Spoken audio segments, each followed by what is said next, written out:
Amigos que nos acompanham pelo site TN Brasil TV e pela coluna Jus Pará e também pelas nossas redes sociais, pelo meu perfil. Hoje nós estamos no podcast Jus Pará, hashtag número 13.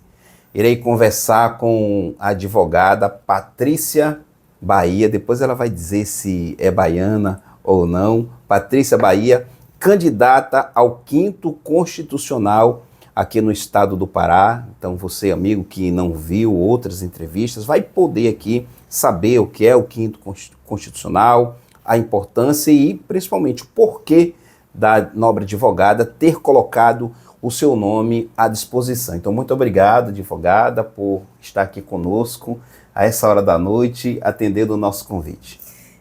Casimiro, primeiramente eu te agradeço pela oportunidade.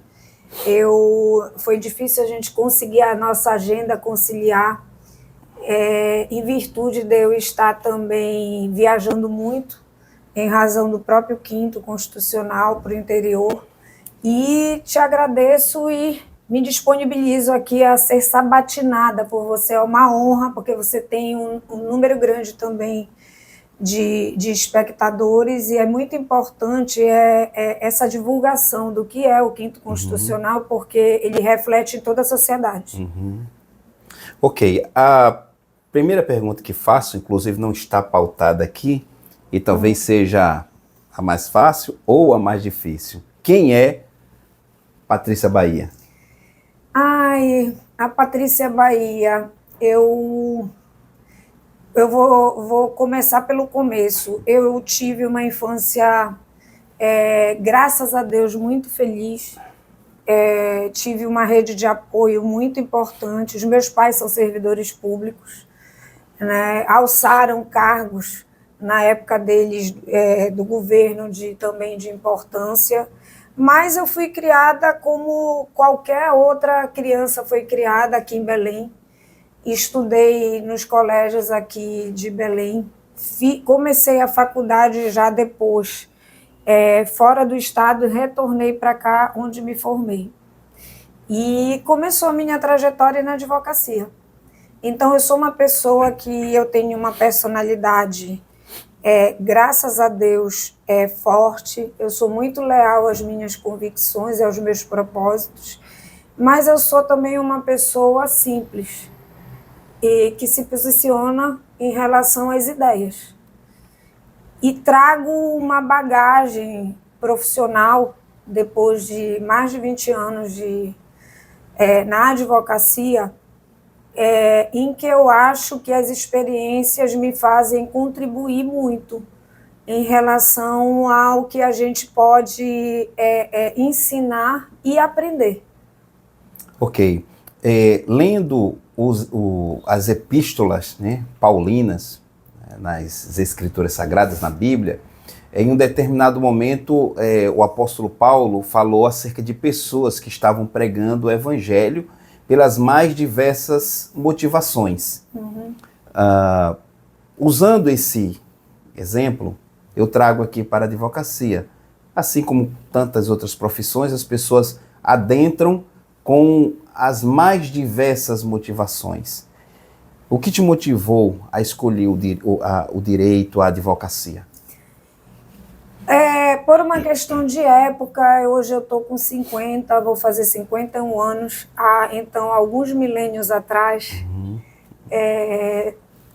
eu estou brincando, nós tínhamos, por uma questão, na época, até do que existia de cursos, né? Praticamente, alguns cursos estavam iniciando, mas eu sempre tive uma predileção, eu gosto de humanas. Eu sempre tive uma predileção por direito, porque nós éramos muito incentivados, na minha geração, a 3 cursos, né? Direito, medicina e engenharia. Por exclusão e por personalidade, eu sempre fui muito incentivada pelos meus pais, não de forma direta, não como uma cobrança, mas estimulada para que eu fizesse direito. Ok. Constantemente eu tenho escutado tanto nas entrevistas e também nos eventos que participamos, nos diálogos que participamos com acadêmicos, né? E também com advogados. Quando fala-se em advocacia, sempre vem a palavrinha militância. O que é ser um advogado, uma advogada militante? Casimiro, eu sou da época, nós assim, eu acho que nós tivemos a sorte de nós termos passado por um processo de transição. Então, eu sou da época do processo físico, eu iniciei a minha jornada na advocacia, ainda era processo físico, o processo digital ele é relativamente novo. E a militância, ela não é só em relação a isso, é em relação ao que nós podemos experimentar e o que nós experimentamos, dos amores e dissabores de tudo que um advogado passa. Então, a militância é o que a gente fala, o que eu acho que, resumidamente, nós podemos falar da advocacia raiz. O que é a advocacia raiz? É aquela que sabe da real dificuldade, que tem a experiência, não só na capital, mas também de se disponibilizar a conhecer o interior. Eu não posso falar de militância se eu não conheço o interior. Assim como você ainda agora estava falando que você é um jornalista militante, então a militância ela vem de você conhecer a verdadeira advocacia, das dificuldades, mas também da troca que a advocacia te dá como profissional, né, como ser humano, porque nós temos contato direto com a sociedade. Sim. E a militância ela vem de reconhecer o que a gente fala que é barriga no balcão, do que a gente pode imaginar que pode ser melhorado na advocacia. Para eu saber o que pode ser melhorado, eu tenho que entender das dificuldades. Então, é aquele advogado lá do sul do Pará ou do oeste que tem que pegar um barco para chegar, por exemplo, em Santarém. Uma colega, eu tenho uma grande amiga que mora em Alenquer, ela pega uma balsa para chegar em Santarém, para pegar um avião para chegar em Belém, muitas vezes sequer ser recebida numa repartição pública ou mesmo no fórum, no tribunal. Então, é entender das dificuldades do que a mulher advogada do interior, por exemplo, como tem uma colega que tinha recém... É uma mãe que estava com um filho de 1 mês, que o marido abandonou, ela não tinha com quem deixar o filho porque ela não tinha rede de apoio e ela tinha que se deslocar até Santarém, uma cidade polo, deixar o filho com a vizinha para poder ir pegar uma simples guia de pagamento. E aí é você ter essa empatia e esse olhar por saber o que o advogado do interior vive, nas entranhas, na própria carne. E, diante disso, trazer esse olhar de sensibilidade. Porque a advocacia da capital, mas especialmente do interior, ela tem que deixar de ser invisível. Ela precisa ser vista como uma advocacia que ela é forte. Ela é uma, que eu digo, a advocacia, a barriga no balcão, a militância, ela é uma advocacia de resistência.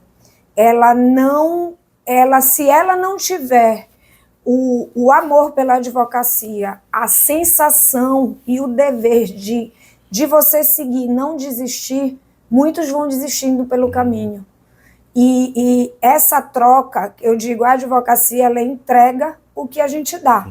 Se você persistir e acreditar, você é envolvido, sim, pelo amor, mas em contraponto, você tem que ter esse conhecimento também das dificuldades. Isso, para mim, é a militância. Então, ou seja, o advogado militante, ele é aquele que vive, de certa forma, do conforto gerado pelo trabalho, pelo sucesso, pela credibilidade que ele adquiriu, porém, ele é também um advogado que conhece no dia a dia as agruras, enfrentando a fila, tomando chá de cadeira, visitando, conhecendo não sendo as mais recebido, sendo muitas vezes humilhado, tendo as prerrogativas desrespeitadas.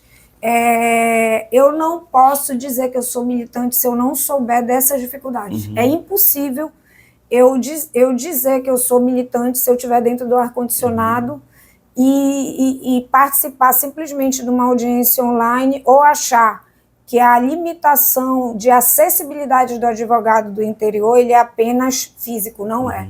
Ele não é apenas físico, ele é de todo o entorno que envolve. Já foi dito aqui com relação ao total, né, de mulheres inscritas ao 5º Constitucional, 15 mulheres.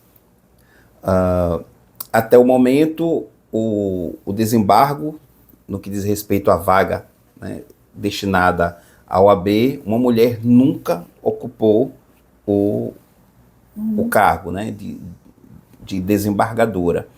Claro, em nenhum momento aqui eu estou dizendo que essa vaga tem que ser ocupada por uma mulher. Não é isso. Até porque seria desrespeitoso para com todos os demais candidatos. Mas esse é um ponto histórico, né?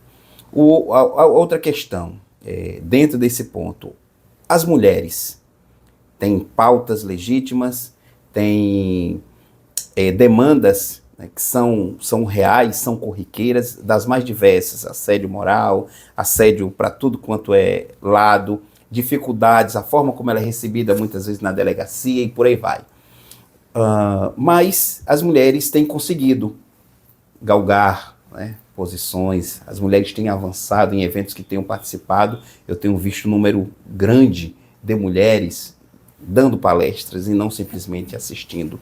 Fala sobre a figura, né, sobre as mulheres, né, na advocacia e nesse pleito. Casimiro, eu considero que esse pleito, ele realmente, para quem vai participar, para quem o advogado mais antigo que já participou de outras eleições do 5º, mas para o advogado novo, para toda a classe, ele é uma quebra de paradigmas. É uma série de quebras. É o primeiro pleito em que se respeita a questão de paridade. Tu já deves ter ouvido isso. A paridade de gênero é o primeiro pleito que será, pelo menos essa perspectiva que eles estão, a direção da OAB está conduzindo para que seja um pleito também que seja online. Sim. E isso traz também um respeito, eu volto, para a advocacia do interior. Por quê? Facilita para que o advogado, porque existem subseções que a subseção ela abrange várias comarcas. E, às vezes, esse deslocamento do advogado no dia do pleito, se não for online, dificulta a votação. Sendo online, aonde o advogado estiver, ele vai poder votar. Então, digamos que ele esteja realizando uma defesa no tribunal do júri em outro estado, ele vai poder votar. Sim. Então, eu acho que ele torna, além do um processo mais democrático pela participação, a participação dos advogados, ele também torna mais legítimo, porque privilegia, porque imagina um estado com dimensões continentais, às vezes tem subseção que tem alguma comarca que às vezes é 80 quilômetros, a pessoa não precisar se deslocar para votar. Então, ele também gera o acesso da classe para que possa participar do pleito. Basta que o advogado hoje estar com a anuidade em dia para que ele possa participar. Em 22 de abril, não foi isso a sua candidatura? Foi. Pronto. Então, em 22 de abril, a nobre advogada, quando oficializou sua candidatura, publicou o seguinte, abre aspas, hoje me coloco à disposição da advocacia, da justiça e das causas que sempre me moveram, fecha aspas. Mas acrescentou, abre aspas de novo, essa candidatura não é sobre um título, é sobre compromisso, fecha aspas. Mudou alguma coisa? Não, pelo contrário. Eu considero, na verdade, que esse compromisso ele tem que ser com a classe. É de uma responsabilidade enorme esse pleito, porque é um pleito que você vai escolher para um cargo vitalício. Então, precisa uma conscientização. Eu acho que a média da idade dos candidatos é em torno de 50 anos. No mínimo, a pessoa vai ficar mais de 25 anos. E aí, em razão disso, é necessário que esse compromisso ele seja real com a classe, porque a vaga do 5º Constitucional ela é feita para que se oxigene os tribunais, para que se traga a leitura também do que o advogado passa, para que ele possa ser escolhido pela classe e, posteriormente, nomeado pelo governador depois de passar pelo tribunal, e que, de fato, represente. Então, existe uma simbologia por trás desse compromisso muito grande.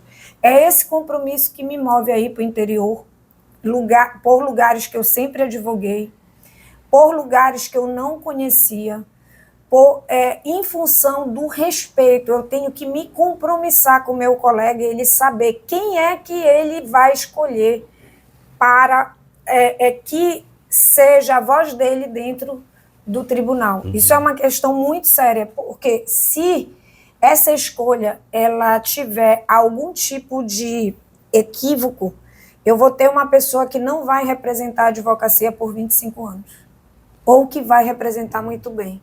Então tem que ser uma escolha muito consciente, tem que ser uma escolha compartilhada, tem que ser uma escolha em que a militância se dê as mãos, afora a questão política, a classe ela tem que se unir, porque a advocacia ela está pedindo socorro. Se não houver um representante que, de fato, represente as dores e os anseios da advocacia, eu posso fazer e realizar um verdadeiro enfraquecimento de todo o movimento que as seccionais estão fazendo, o Conselho Federal está fazendo em relação à valorização da classe. Muito bom. Eu acho que esse compromisso, ele não pode ser um compromisso de campanha, é um compromisso que traz o peso da beca. Nós, advogados, nós usamos a beca. Eu tenho que lembrar que a beca me trouxe até aqui. Para eu mudar para a toga, eu tenho que lembrar que o que me trouxe, o que me levou foi a beca. Mas eu só posso lembrar se eu vivi. Aí eu volto para a questão da militância. Eu não posso representar se eu não sou advogada, barriga no balcão, raiz, que sabe das dificuldades dos colegas e que possa ser um porta-voz e um pedido até de socorro. Em razão do que aquilo de fato traz consigo, que é a escolha para o cargo. Eu voltaria a falar sobre a questão do ser candidata, mas antes eu gostaria que a nobre advogada, que é mestre em Direito, né, já tem um histórico de militância, inclusive fala muito bem, é vista como uma das advogadas mais bem articuladas. Isso é uma coisa que a gente escuta, é um ponto que escutamos em todos os lugares, é inegável, né? A forma como a advogada fala, com leveza, com clareza e muita objetividade, isso é fruto, né, do estudo, né, da militância, né? Mas nós temos um grupo, né, de advogados e advogadas que estão ainda dando os primeiros passos, mas que são advogados e advogadas e que irão votar. Qual a palavra que a advogada deixa, né, no que diz respeito a conselho, se assim for, orientação? Casimiro, eu posso te dizer assim, com toda a franqueza e o meu coração muito leve, que eu realmente tenho um sentimento de gratidão muito elevado a Deus por toda essa experiência que eu estou tendo. É impossível sair de um pleito desse de forma vazia. E dentre a minha gratidão está a minha convivência agora com a Jovem Advocacia. Eu tenho ficado muito feliz com o contato que eu tenho tido com a Jovem Advocacia, porque é uma advocacia, são jovens que estão imbuídos de uma missão em relação não só à profissão, mas em relação como é que eu te digo, a postura que eles têm em relação à vida. Eu tenho ficado muito feliz com as jovens mulheres advogadas em relação à determinação que elas têm. Quando eu converso com eles, eu adoro realmente conversar, porque me traz um sentimento de aconchego, de que o trabalho que a gente começou, quebrando paradigmas até como mulher também, até de se expor às vezes em risco nas estradas e quando nós advogamos por lugares distantes, eu falo muito, não desistam. Porque o jovem também, ele é muito motivado. Hoje a tecnologia, as redes sociais, é tudo muito rápido. Uhum. E eles têm aquele sentimento de que eu digo muito, a advocacia ela não é caldo de cana e pastel, que eu chego ali, peço e está pronto. Ele tem uma jornada, ela tem uma resposta e tudo tem um tempo que você recebe. Ela não é fácil. Quem disser que a advocacia é fácil, realmente não vai estar falando a verdade, mas ela te retribui. Quando a gente persiste, nós temos o resultado e ele é de deixar o coração bem quentinho. Então, assim, qual é o conselho? Você falou, eu tenho falado para a Jovem Advocacia, não desistam. Tudo que eu lecionei muitos anos, fui coordenadora de uma faculdade e, assim, o movimento da advocacia, ele na Jovem Advocacia, ele está sendo muito forte, muito contínuo. Eu só falo com eles, tenham calma, porque não é caldo de cana e pastel. Uhum. Ele tem um tempo, como qualquer coisa, que você planta a semente para depois você colher, você ter o florescer. Essa paciência é uma geração que é acostumada com a tecnologia, ela tem que ser implantada e dita e reforçada para o jovem advogado. Mas, porém, contudo, todavia, a seccional e as subseções, elas têm a comissão dos jovens advogados, porque o advogado que é novo, isso aconteceu comigo, e eu já tenho mais de 20 anos, nós saímos perdidos, aí a gente se forma e aí, o que faz? Tem a atual OAB e o que faz? Hoje nós temos as comissões dos jovens advogados, que elas realizam todo o acolhimento com esse advogado, ensinam o advogado até a utilizar o token, como é que utiliza da tecnologia a seu favor. Não tinha isso na minha época. Então, eles têm hoje essas comissões que eles podem adentrar e se sentir acolhidos. Então, é uma disponibilização do advogado se permitir ir para as comissões, mas é muito necessário, porque eles falam a mesma língua, eles trocam as experiências, eles trocam as dificuldades e podem se socorrer. Aí, o meu conselho é persistam, que ela traz frutos. Abre aspas, ser candidata ao 5º Constitucional é reafirmar tudo o que construí até aqui, com escuta, firmeza e propósito, fecha aspas. Advogada experiente, disse há pouco, mestre em Direito, já tem uma carreira profissional consolidada, é respeitada na classe, mesmo assim, é militante, mesmo assim, colocou seu nome à disposição, vai passar pela sabatina, se tudo der certo, vai para os 12, depois para os 6 e depois para os 3. Né? E depois, se assim a providência quiser, será a futura desembargadora. Por que a nobre advogada colocou o seu nome à disposição, sabendo de todo... Eu nem vou aqui mencionar a questão da concorrência, porque é natural, mas assim, as consequências ou o contexto que a candidatura traz. Visitar escritórios, conversar com advogados, responder o WhatsApp, ter que viajar, ter pouco tempo para descansar, uma rotina que passa a ser cada vez mais assim, estressante e corrida. Por quê? Casimiro, eu acho que assim, a palavra propósito hoje ela resume muito. Quando eu pensei em concorrer, eu já contei isso, eu vou resumir. Eu estava vindo do tribunal, o escritório, e eu ouvi que o deputado Chicão, na Lepa, havia aprovado as 10 vagas. Essas vagas já estavam previstas, mas precisava passar pelo processo legislativo de aprovação. Aí me deu assim um estalo.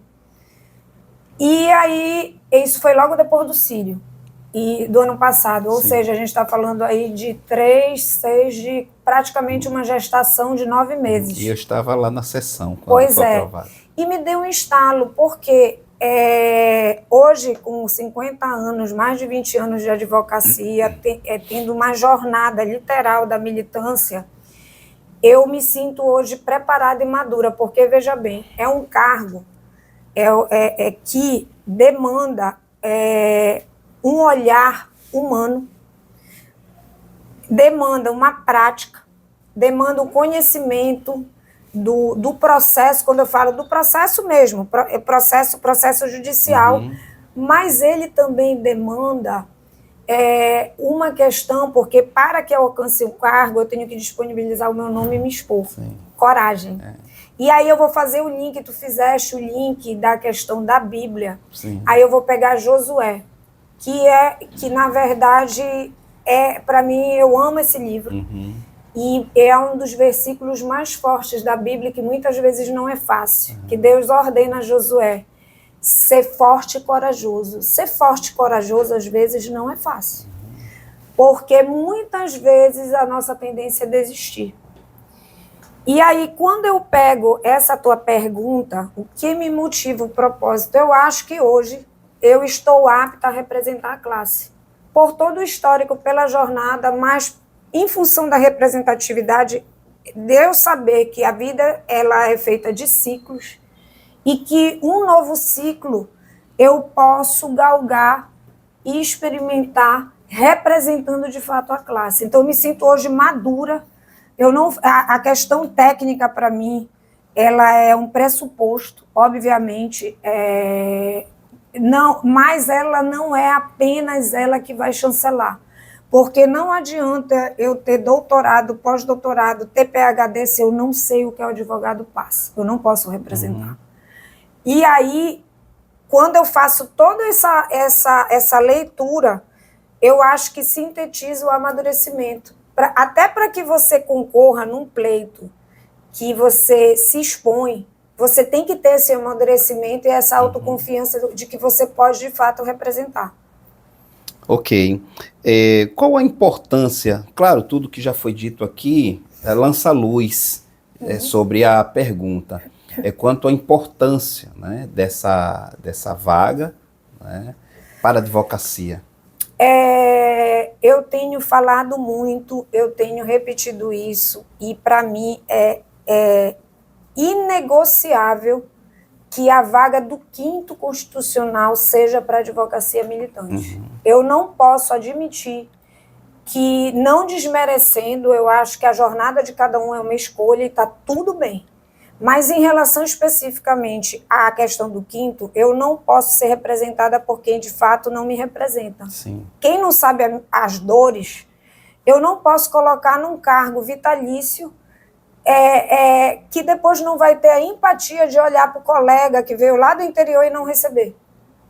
Não, se quer receber, se quer ser bem tratado, eu não posso admitir, para mim é inegociável, que seja da militância. Inclusive, tem agora uma determinação do Conselho Federal para que seja alterado o provimento do 5º Constitucional e que se privilegie, de fato, a militância. Então, ou seja, o meu discurso ele não é vazio. O meu discurso ele é o da militância, porque ele é o discurso que a massa da advocacia vive em relação aos dissabores, aos problemas, mas também em relação a tudo de bom que isso é transmutado.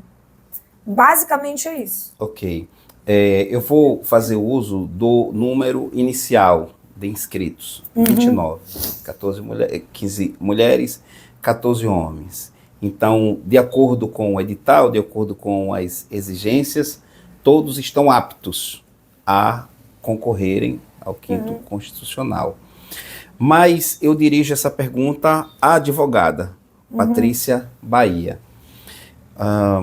Considera mesmo preparada para assumir o desembargo, sabendo que há todo um contexto, né, de mais trabalho, né, mais pressões de tudo quanto é lado, né, da própria classe, pressão política, pressão da sociedade para que o juiz decida de acordo com o que a sociedade naquele momento está achando que é o correto. Ou seja, é preciso, além da inteligência, da capacidade intelectual, também inteligência emocional para lidar com a pressão, que senão pira, sem comprometer o trabalho, sem comprometer a missão.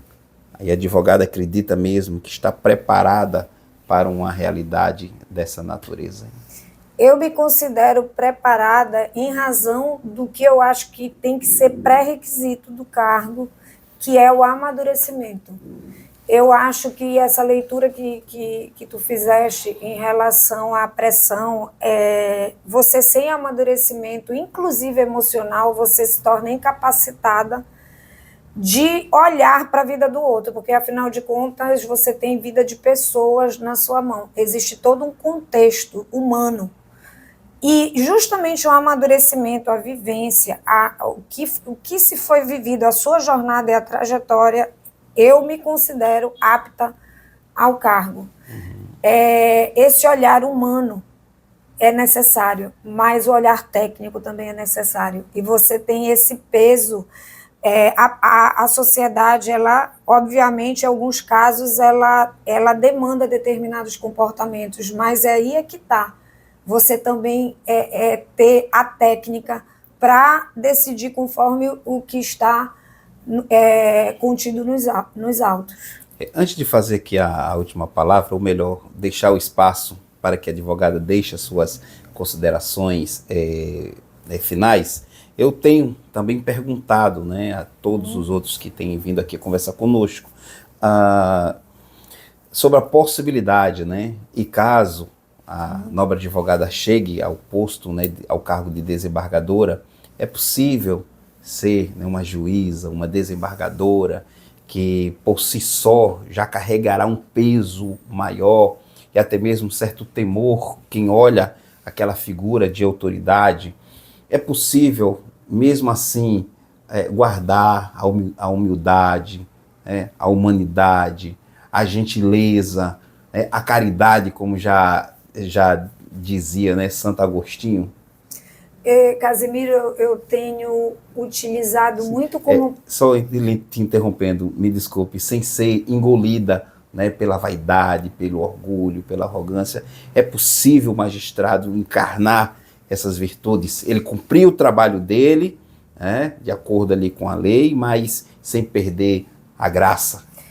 Eu considero, Casimiro, existem muitos, inúmeros magistrados que guardam toda essa configuração de personalidade que você falou, boa, né? A própria personalidade, mas eu digo de virtudes. Sim. Eu utilizo muito como para mim, que me inspira muito, a doutora Daniela Teixeira, que foi escolhida pelo 5º Constitucional para a vaga do STJ. A doutora Daniela, ela é militante, foi militante a vida toda, e ela, com o trabalho dela, porque ela era militante, ela guardou essas virtudes, ela tem guardado, ela tem simplesmente quebrado alguns preconceitos que existem em relação ao advogado. Ela fez o trabalho na turma de Direito Criminal do STJ, e ela gentilmente se despediu da classe, e ela disse que ela precisava fazer esse trabalho, e ela foi transferida para uma turma do cível. Então, assim, ela me inspira muito. Ela lutou o bom combate como alguém que foi escolhida pela classe. Ela tem se utilizado de todas as virtudes. Ela é uma pessoa doce, extremamente acessível, e ela tem julgado, mas ela tem cumprido o que ela se compromissou, que era representar a classe. E agora ela vai fazer esse papel na turma Direito Privado da STJ. Ela, para mim, é uma inspiração de que é possível, sim, todas essas virtudes representando a classe de uma forma extremamente, tecnicamente, humanamente reconhecida, lutando bom combate. Ok, é isso. Eu conversei com a advogada Patrícia Bahia, candidata ao 5º Constitucional. O próximo estágio será a sabatina, então desejamos todo sucesso, que a advogada, no momento em que for sabatinada, possa responder a contento, né, com a segurança, com o conhecimento que será exigido, e depois é outra fase, é outro estágio, e nós estaremos no outro estágio acompanhando. Inclusive, já falei aqui, nós iremos fazer entrevistas nas ruas, iremos conversar com a população, irei conversar com todas as camadas da sociedade, para que a sociedade saiba um pouco sobre o que é o 5º Constitucional. Faremos mesmo assim um rebuliço bem abençoado, para tornar cada vez mais público o que esse momento que é histórico e é importante na história da advocacia e também do Tribunal de Justiça do Pará. Deixo aqui as câmeras à sua disposição para as suas considerações finais. Casimiro, muito obrigada pela oportunidade. É uma oportunidade de esclarecimento e também de divulgação dos compromissos. Então, esse último momento aqui do programa eu utilizo para conscientizar a classe da importância que é a escolha do 5º Constitucional. A classe precisa se unir. Os advogados, os colegas do interior e da capital, nós precisamos nos dar as mãos para que haja uma escolha que de fato represente. Então, é um pedido de conscientização, de reverberação desse movimento em prol da militância, que seja inegociável para o colega advogado analisar os currículos e verificar quem de fato o represente.